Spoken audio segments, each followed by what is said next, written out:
Boten. Tapi apa nih Surabaya? Iki rembukan guys karo Mbak Ana. Kan Mbah Dok ki ngene lho nak critane iki. Pengen nglancarno putu-putune ndek sing nukokno bensin, nek sangu kon nyangok kon sangu dhewe-dhewe, ra ngono le. Lah sing Dinda ki nek trimo ning tempuran, ning anu ki do emoh. Blenger sing cah-cah ki kaya pianak. Dinda ngono ki. Ayo numpak sepure Bu kaya Mbak Ana kae lho ngono. Lah kok apa iso pesen Grab engko sing pinter Mbak Indah aku ngono. Terus iso nek duwe aplikasine aku ya iso ya ngono wong iki. Sing timbul ya seneng ambek acil kuwi ning hewan-hewan ngono. Lah angkete minggu ngarep iki. Minggu aku kesel marah yo mari koyo kerja terus nang teko tekane kae mulai kok kono jam piro? 10 bengi.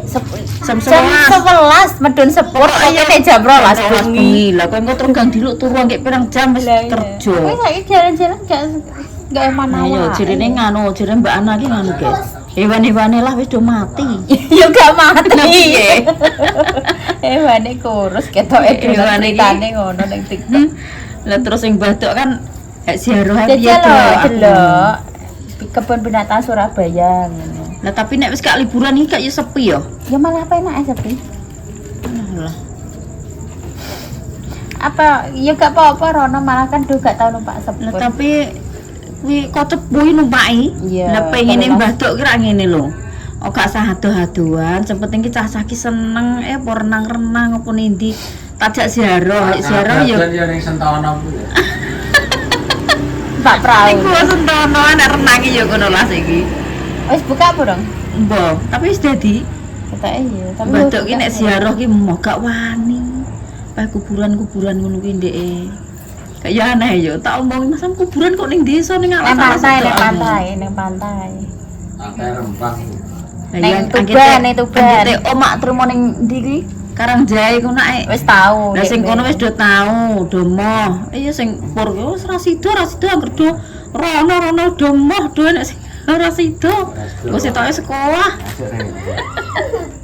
Ning piye iki engko? Nek anggit kok terus habis tak jak ngono lho. Lah, Jo, dijak sawi. Iya, mari nek atuh mbek kowe iki terus gak iso ku lho mari. Sithik-sithik ibu. Lah wong ambek aku rekreasi rene ayahe ndang ning Surabaya. Sengaja mulai ini Surabaya lho. Kudune wong loro runtung-runtung ngono. Heran aku. Males. Lah ibu kerja Dik, engko teko kesel terus turu sak jam tok. Hewane kenapa? Sakit. Hewane do sakit jare. Yo. Lah Mbah Dok malah ndelok ning TikTok kuwi sing ning kuwi lho nah sing kethek-kethek kuwi ndi? Endi? Alah sing diparani kene Mbak Yusri. Lah kuwi iki mbah ya tenan mbah anu ya ning TikTok roe ndek. Kuwi wong do kon ngungsi kabeh ndak apa nek opo ya geger opo Mbah Dok iki wedi ngono ya Sam. Jare nggone iki suwepi nek wong nyoteng ngono kuwi lho, rak sepi ngono. Wong do dikon ngungsi kabeh bakul-bakul sing ning pinggir-pinggiratan kae do dikon ngungsi ngono. Ndak ape gunung pembledos apa piye. Mbah Dok iki nek ada-ada moh yo. War etiko ning Surabaya. Ning Surabaya lagi Mbah Mbak Dian.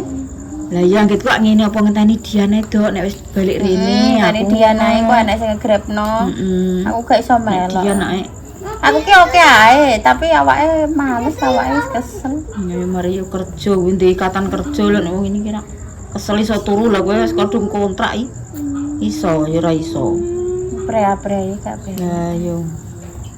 Alah mbok iki tibake engko paling renang jesi ngene mbok. Gak apa-apa nek Surabaya iku lho. Surabaya Mbah Dok yo moh diomongin ada-ada Mbah Kong lah yo. Kan tau numpak kereta. Lah itu Mbah Kong yo alah mbok apa ada-ada iki. Engko ning kono apa oleh-oleh wis karuan lapis kukus pahlawan. Lamongan iki, Gus. Apa ning Gua Maharani ne. Kuwi yo nggon hewan-hewan to. Cara ning Lamongan ki Om cara ngono anu. Nyetir dhewe wani nek kene Lamongan. Mari sopir daden-daden iki Om. Kene Lamongan. Isa kowe ora telek kowe ora Isa? Mbah kuwi. Lho, Diklesote, Mbak.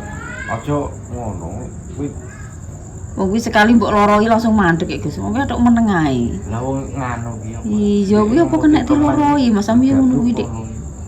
Ora kena diloroi kuwi. Wis tangi. Tangi lho kowe padha yo Lah kuwi nek cacing sorem. Delok ki lho Sa, ning Lamongan ae hewan-hewan apik-apik. Ayam jak Ning ning pantai ya Lamongan. Iya, Aku malah. biyen nganu iki malah nek Tanjung Kodoke metenge Dinda kuwi meteng patang sasi aku dijak Mas Yanto kae. saiki wis direnov dadi apik. Engko rundingan neh engko ben rundingan neh do. Ndak melok dhewe aku mah. Kowe melok tenan apa ora nek kene Tak ibu. sangoni tok aku mah apa melok. Nek kene ibu teko dalan nangis terus purik kok ndek bengi niku aku trauma aku. Kok yo gak melok. Kokong mana gelem kok jak jalan-jalan ngono. Kokelen. Ada ning sawah iki. Kalau nunggu di jagung. Tenan nemen ki lho nek kon jalan-jalan iso gelem. Ngono neh. Ben rosik. Ngono kuwi dek akeh gak ndi meneng lho. Iki ndak acara pondok e. Ngaji anggar dalu ngaji. Ndek jam 10 jam 11. Wis setan Pak Pedak guru. Abene kok bantere kok mbok ngaji. Nek bar magrib nang. Iki anake Sing sapa? timbel ngene wis pokoke nek rencana nek ado-ado do goblok HP kabeh duren iso lho. Tapi ning kono kok enek angkot, nek gak iso ngegrab. Iya, mikirku yo ngene, wong angkot lu nganu kayak kene mulih kayak yo numpak angkot. Murah kok angkot. Ngono kuwi. Ndak lambi wong dura gelem tekok-tekok. Lah sing baduk ki moh. Wedi ning kota. Rasa adoh-adoh. Wong dura iso HP ngono ilang. Nggo nang wong sami baduk iki malah yo. Marahe nganu kok. Tipe keluarga sing Cara ngono ki urip sing pinter. ora ya iso, cuman ki meng lho wedi sine muan. Iya. Jane iso. Dura nek sing tau Marahe metu do rono-rono bingungan. kuwi lho. Heeh. Jane yo do iso. Oh ya Iya. trimo ngono. Cilikane Dinda ning bon bin melok rombongan wong Jati untuk ku nangis ye. Walah yo ya aku ngono endi. Marahe Bisa apa? ucul. Isine mau wedi engko nek ilang piye ning Lah, engko nek anu piye. Saking ngambani lho nang kae Mas Cek metu keluar ke kondi kae. Rada bubuk. Sing ambek wong pinter rek. Lah ya jalan keluar iki endi do bingung pula balik ngono ki aku nek eling. Wes ning Lamongan ae sa. Ning WBL Tanjung Kodok. Ngene ra mati di Engko oleh-oleh Omongin wingko ndak. babat ya. rembukan lah ngono tak. Ya guys. Oleh-oleh wingko. Iki wardo sitoke gelem, sitoke sekolah ya ora sida. Tiket masuke ketemu 80 ning kono. Wong siji, BBL kuwi.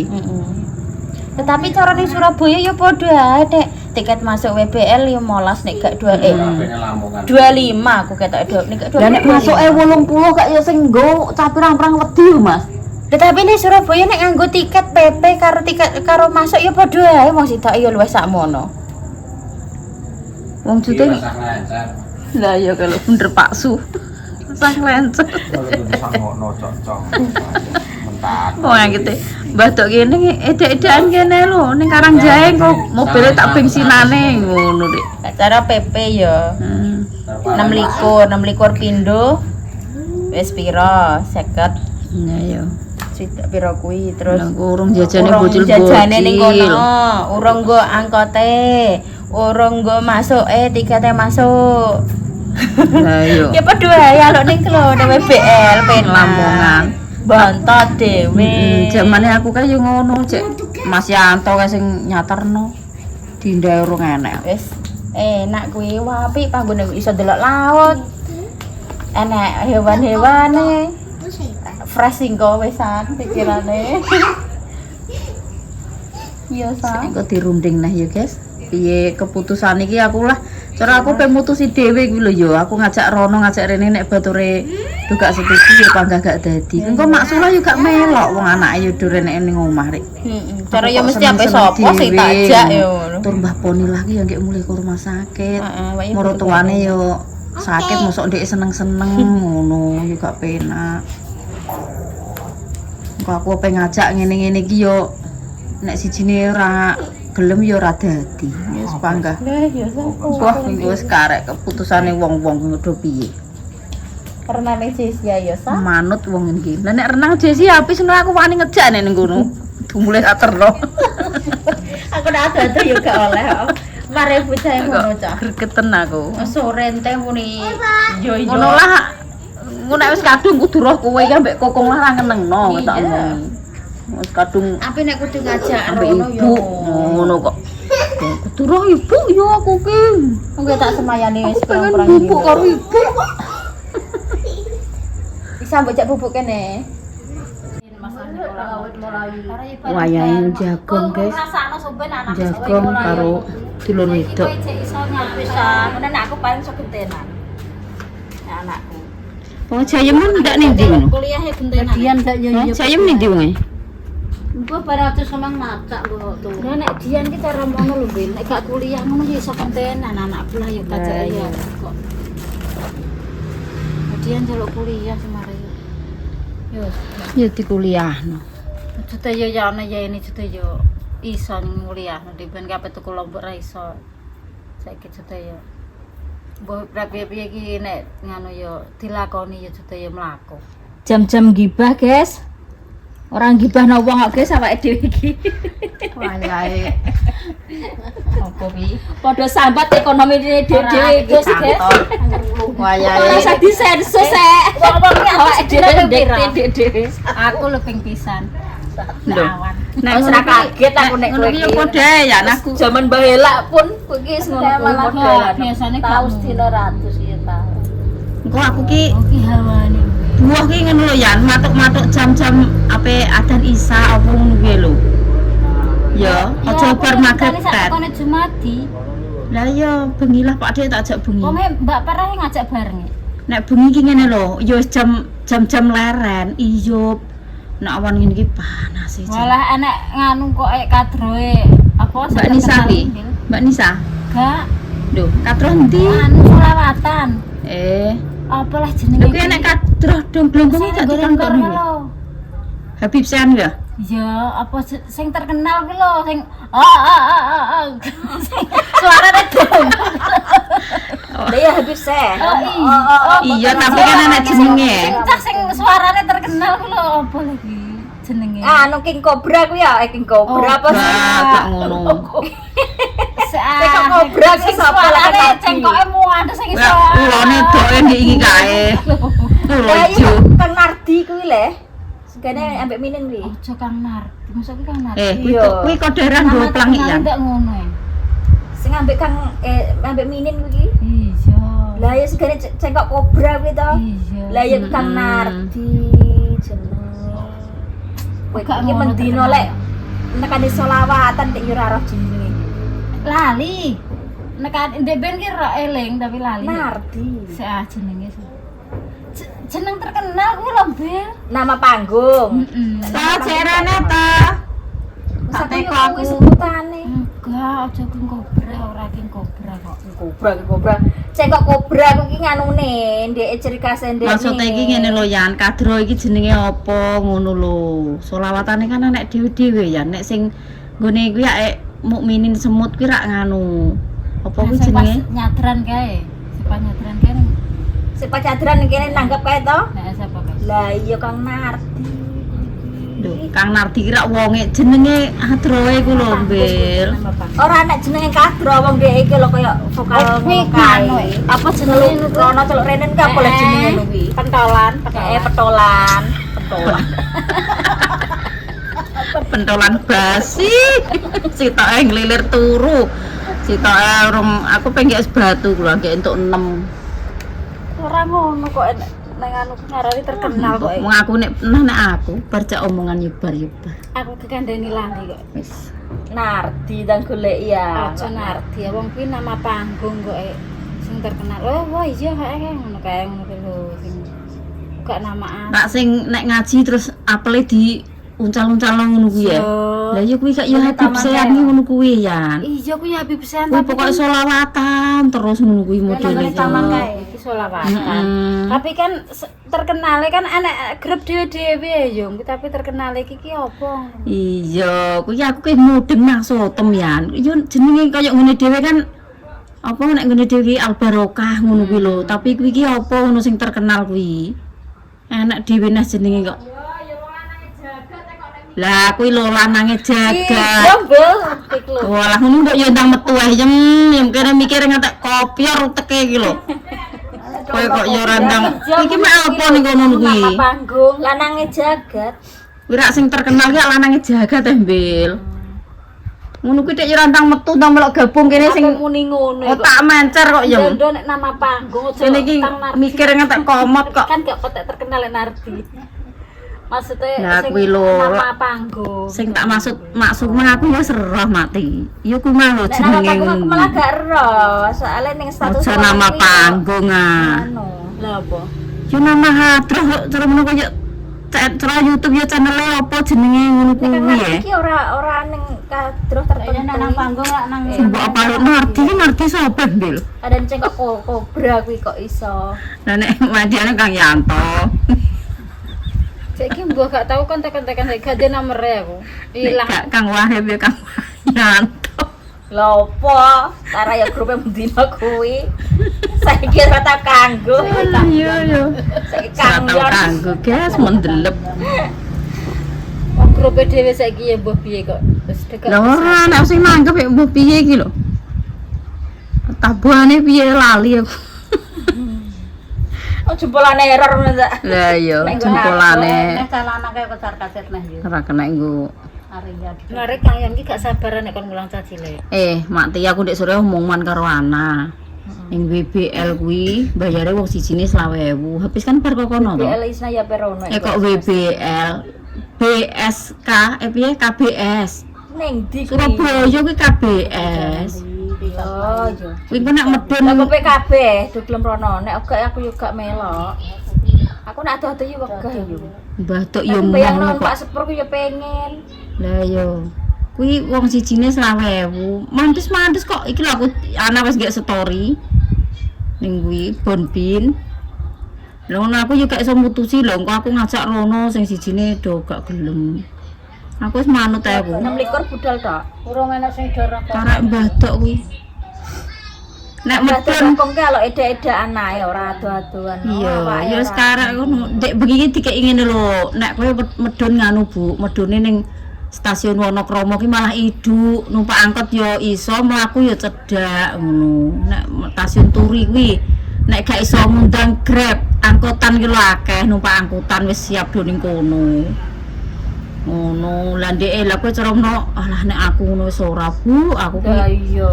ya engko tekane omah ki lho jam Aku 12 jam hilang. 1. Engko terus ndek gang diluk wis kerja. Ada-ada iki gak oleh Pak Isna. Aku pas Ivan sunat kae ya bar kok pasar Turi ya numpak Grab ya ambek Karjan mbek Yeni mbek anu Pak. Grab ki sing piye ta? Grab Ya piye koyo kok taksi Taksi gitu. tapi iki gak taksi, Mak. Ya koyo Tapi mobil ora pribadi taksi. iki, tapi tinggo golek duit. Kok ngene ya lho, saiki ndang dilno karek sok minggu kuwi lho. Ning Seminggu ki ndi? nek Mbah Kong mbek Mbah Dok, kuwi eda-eda anae. Engko mbok nek Iya. cepu ning Blora kene ae lho. Iki pokoke urusane sing tuwa lah nek kowe pengen ning Surabaya ya kowe dhewe piye ngono lho. Nek aku kuwi omong Pak Isna ki soalnya ndek iki gak diizini nek ada-ada ki. Ya yo. Nang loro kono kok paling sedih. Lah yo Ning tempuran. Ukuran yo apik. karek. Kok ya ngono aku ya manut. Ngapain nindin neh. Sing penting ki wong sing ngajak lho doke karena nedoke. Lah iya. Jak ziarah yo moh. Ben mula kok jalan-jalan sak apan ngono ae. Lah nek do nganu aku sing tukang bensine apa piye aku rak ngono. Aku yo gak ngajak nek do ndek Lah Mbah Tok ki kan ziarah ki urung tau yo, lho tapi Mbah Tok ki pikirane urung pas. Dia. Pikirane urung pas ndek. nek jere apa heran sambat aduh kesel juga oleh. Nidu gak oleh buka ditok kok kon masuke ning kubur-kuburan. Lho lah piye jenenge ziarah ki Kuburan ki wis sampe menyeramkan ngono. Kuburan ki ora terus menakutkan Oke, kok. dipesel Pak Dian gak sah bayar mak karek karek golek sangu tok mak engko mobil tak bayarane Mbah Pon. Pas Mbah Poni barang melok kae ya. Ayo mak gak apa-apa diju. Gak apa-apa mak bature akeh. Tak omongin nek cara kene ngaji ki kene iki kuburan do dijongok-jongoki ning andi-andine ngono. Lah iya kuburan do dijongoki. Ngono seneng dijak rono-rono wong. Seneng gitu. Seneng numpak mobil. Nek wong tuwek iki pada umumnya ya seneng ya. Wong kaya wong ngene iki lho, ora roh ndi-ndi lho wong ngene iki cara dijak metune seneng ae kok aku ki kok. Lah ngono nek diculno ya ilang paling. Cuma sesek lah ya seneng. Pak sopir sambat dia wong ape mergawe diloki jailing. Cara ngono ki seneng jak metu tapi wedine ilang ora Jawa lor kidul. Aku ki gak mikir godang jajan yo bono gak jajan ki ora enak Lah wong mandek rumah makan ku lho. Lah Ayo piye? dok, ora Kok ketang pedes ora semua? mangan, ayo teh hangat tak enek Pedes lah jane. semua. Ora gelem lah ya banget kok mbok kualon aku. Wis gak gelem medhun ke mobil ya. Blas, ya Aku ngerti ngerti warung kula niki anak boleh mati. mati. Isa-isa yo kropyak anggere ono teko ana sing gak dhewe dadak sing sakah dhewe. Sing ladeni ning njaba Anak dhewe. buaya. Wong Bathuk iki sing penting metu ke ibu kota, metu ke Iki kabupaten sebenarnya ngono roh wis. jobo untuk ngarani kok. Makan-makan nu ki lah gak anu blas aku. Lah genah nang ndi kae Ibu nang kota kira adoh ya, guys. nang ndi kae Teko Prasmanan. Jakarta. Aja sungguh sego jagung aku yo. Ayo di Jakarta piye? Tanduk Aku dhewe kalah Surabaya rawane Jakarta. Teko stasiun Senen balik rene lah. Aduh, Mangan aku kok balik apa? rene ngono wis kok. Alah aku ndek enam numpak sepurs Wis tau nek rono ki. Aku wis karek, aku dijak ning ndi oke. tekan dadi bojone Jumadi dijane Surabaya numpak sepurs. Edak-edakan ya ayo, malah mbontot dhewe ya mbil sego jagung. Lah nek ning tempuran ya coba entuk dhewe ning kono ki tempuran ki tempat makan. Aku kok yo bontot gak kumpul nek Lah- ana atos. lah kok- Apa dok iki nek masalah panganan jobo mesti mepi yo Lah, tempuran. nek ning Rembang ki ora iwak kali kuwi Yan. Iya. Lah Tapi iya. ayam Tak ya. pedes. Yo kok nek ning Naya Gimbal, kok ki lho ayam bakar lah yo enek, ikan bakar yo enek, ora Rasa sana timbal tempuran gak lho. gak aneh. Padha Jerene ae. kok nek ngomong. Jerone kok gak Apa Rembang ae piye Rembang? Nah ya Lah nek tinggal kula penak wis jenenge tahu. Rembang nek Karangjae kuwi. Heeh. Ning pantai Lah kuwi. tapi cerita bosen iki yo. Pantai Tara ya ning keluarga besar iki ora kaya ning kono. Ning Lah ya Karangjae kuwi. Rombontot nggo marek-marek ngono. Bebas, yang penting ki cara mono Nggo enek sing godhog jagung, enek sing murah ya. anu apa goreng kerupuk ono san. jago sing entekno marik-marik. Kok Isa sing rawel. Mulai enek metu adoh ki omoh ki apa ya Isa. Ndak anu kae cek cilik tak gendong kae ngajak ndelok jaran rono. Isa ki mesti rawel ngono.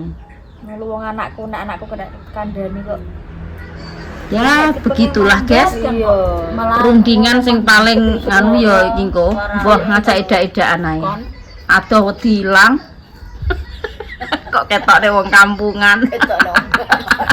Ketokne wong bawon, ketokne wong Tenan ya guys, desa. wong ora tau metu nendi-nendi. Begitulah ceritanya.